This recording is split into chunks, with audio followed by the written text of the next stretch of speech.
Hoje a gente vai fundo num tema que, vamos combinar, mexe com todo mundo na jornada espiritual. Aquela linha fininha entre ser de verdade e atuar. Onde será que termina o nosso eu e começa o personagem que a gente criou para se apresentar para o mundo? Pois é, a questão que vai guiar nossa conversa é essa. A espiritualidade que se vive no dia a dia é algo genuíno? Uma expressão real de quem se é? Ou, no fundo, é um papel que está sendo representado? É uma pergunta forte, eu sei, mas ela é essencial nesse caminho. E para entender isso, a gente precisa falar de uma coisinha chamada personagem espiritual. Pensa assim, não é algo ruim, tá? É uma construção do ego. É quando ele pega todas aquelas ideias, aquelas linguagens sagradas e constrói uma máscara mesmo. Uma identidade que parece super evoluída, mas que na prática acaba abafando quem a gente é de verdade. Tá, mas como é que a gente identifica essa máscara?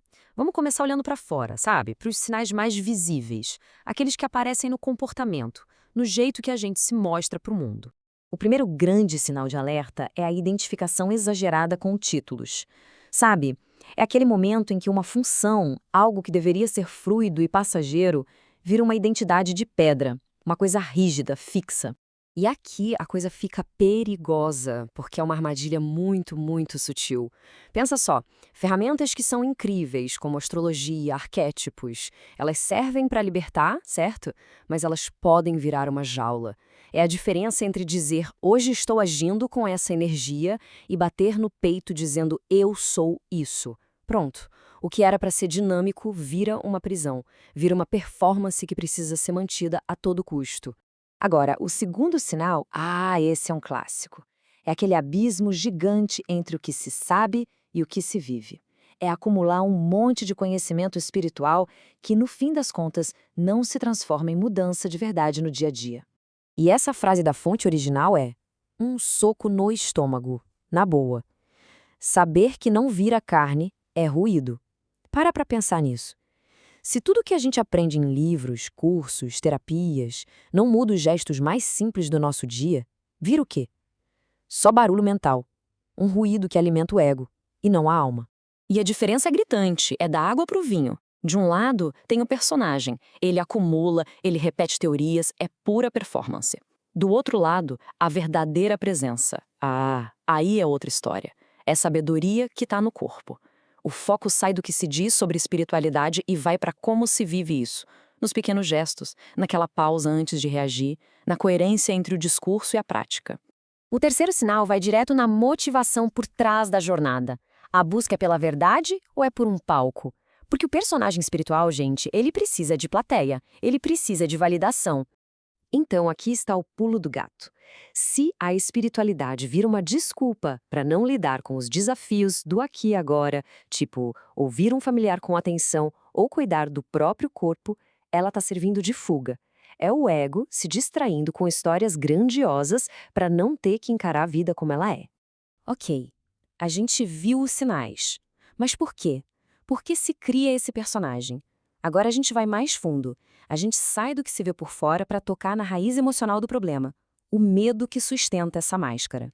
E é aqui que mora o X da questão. Por trás de todas as máscaras, de todos os títulos e conhecimentos, o que muitas vezes existe é um medo fundamental, um pavor de não ser nada, de não ser ninguém sem tudo isso.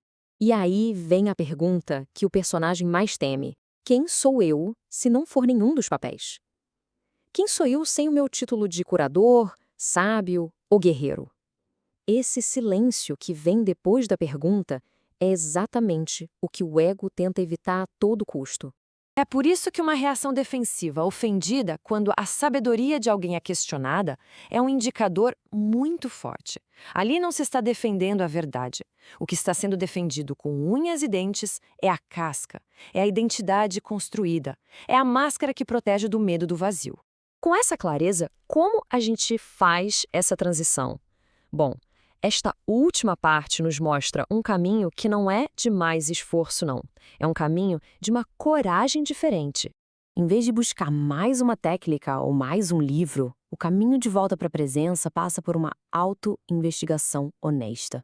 E essas perguntas não são para a gente responder com a mente, sabe? São para a gente sentir.